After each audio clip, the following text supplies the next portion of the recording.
Республика Саха-Якутия является самым крупным регионом России и занимает площадь более 3 миллионов квадратных километров. С севера омывается двумя морями – Лаптевых и Восточно-Сибирским. Обширная территория характеризуется разнообразием ландшафтов. Здесь представлены тундра, тайга, горы.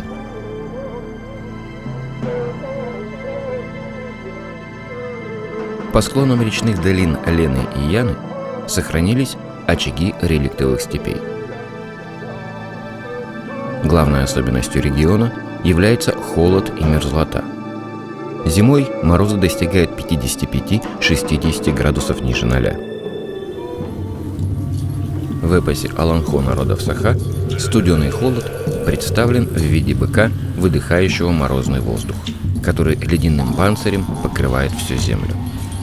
По мере приближения весны у быка холода по очереди начинают отваливаться рога. По гипотезе якутских археологов, первые люди появились на этой территории еще на заре человечества. Возможно, в памяти народов, издревле населяющих эту землю, остались воспоминания об охоте на огромных, сильных быков-бизонов. Ученые-палеонтологи считают, что обитавшие на севере Азии короткорогие бизоны в юрское время проникли через Берингийский перешеек в Северную Америку и в малоизмененном виде сохранились до наших дней. Находки в Якутии остатков бизона в голоценовых отложениях, когда он сформировался как бизон атабаски, свидетельствуют, что этот вид пережил здесь мамонта и шерстистого носорога. По мнению академика Алексея Павловича Окладникова, определявшего возраст алекнинских наскальных писанец, пиктограмм, на которых имеется изображение бизона, человек истребил последних бизонов на территории Якутии приблизительно 2000 лет назад. И теперь, по истечении многих веков, современные люди, потомки первобытных охотников, решили вернуть лесного бизона на его историческую родину.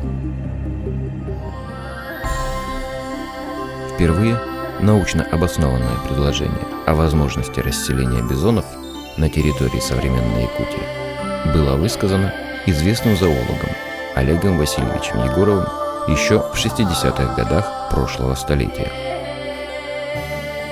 Но воплотить эту идею в жизнь стало возможным лишь в 2006 году, когда проект реакклиматизации лесных бизонов из Канады был взят под личный контроль президентом Республики Саха-Якутия Вячеславом Анатольевичем Штыровым. Впервые данный проект рассматривался в 1997 году на заседании Канадского комитета по восстановлению бизона и среди нескольких международных проектов получил особый приоритет с рекомендацией Бизоньего комитета правительству Канады о бесплатном выделении Якутии партии лесных бизонов в пределах 30 особей из национального парка Элк-Айленд. Жители страны кленового листа никогда не вывозили лесных бизонов за пределы своей страны, так как этот живой исторический объект представляет национальную гордость страны, как вид, спасенный ею от неминуемого вымирания. И этот жест доброй воли правительства Канады стал новой вехой в истории человечества в деле спасения и сохранения дикой природы.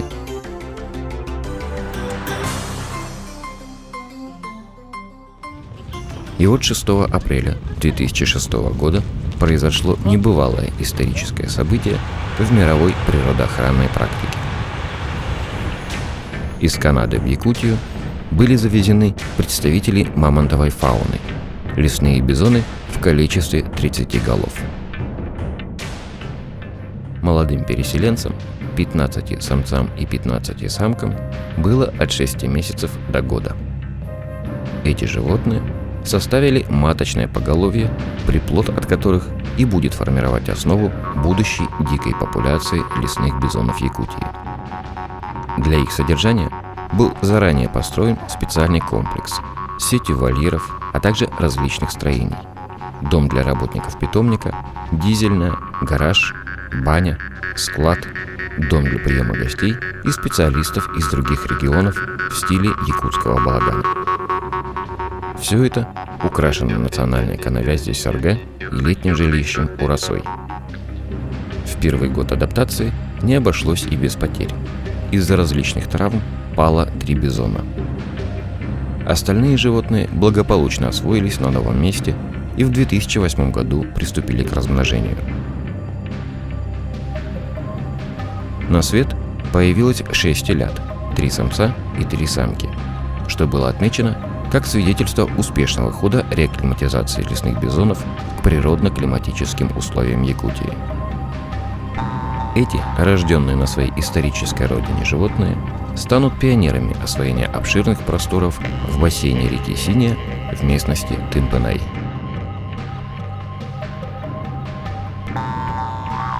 В будущем к ним присоединятся их братья и сестры, которые будут появляться на свет в питомнике Усть-Ботома. В 2009 году родилось еще 7 телят.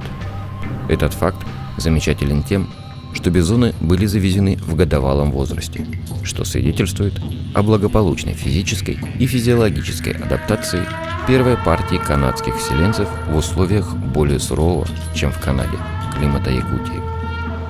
В будущем вновь созданная популяция бизонов станет центральным питомником, предназначенным для дальнейшего расселения этих животных на территории России, а также и для самой Канады в случае чрезвычайных ситуаций североамериканской популяции вида.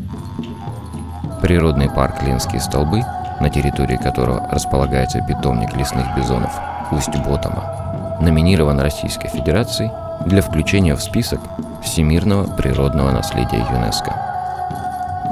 В июле 2008 года питомник Усть-Ботома посетили канадские специалисты по вопросам сохранения и восстановления популяций канадских лесных бизонов.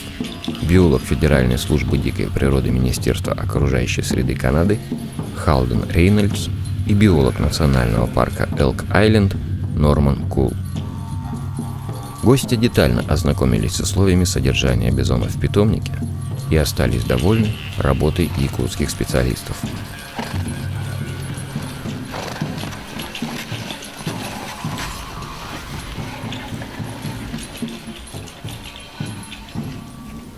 По их мнению, состояние бизонов отличное.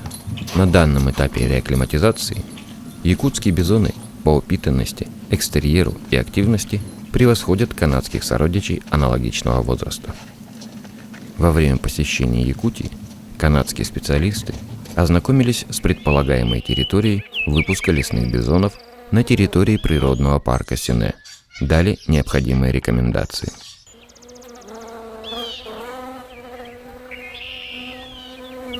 Обсудить очень важный для нас вопрос. Это Министерством охраны природы Якутии включено в план республиканских научных работ в 2008-2009 годах проведение научных исследований по изучению адаптации лесных бизонов к условиям Якутии.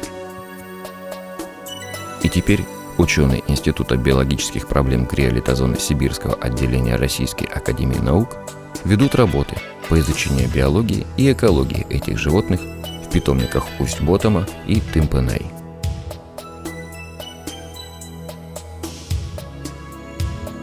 Канадские новоселы привлекают все возрастающее внимание как общественности республики, так и многочисленных гостей и специалистов.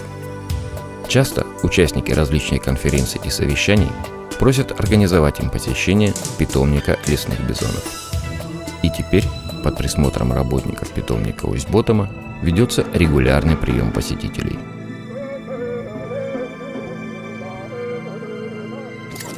Бизоны жили на территории Якутии еще во времена мамонтов. Исчезли примерно 2000 лет назад. По мнению специалистов, проект по их возвращению на историческую родину чрезвычайно важен для оздоровления путем повышения продуктивности экосистем Якутии, которые имеют много общего с территориями канадского севера.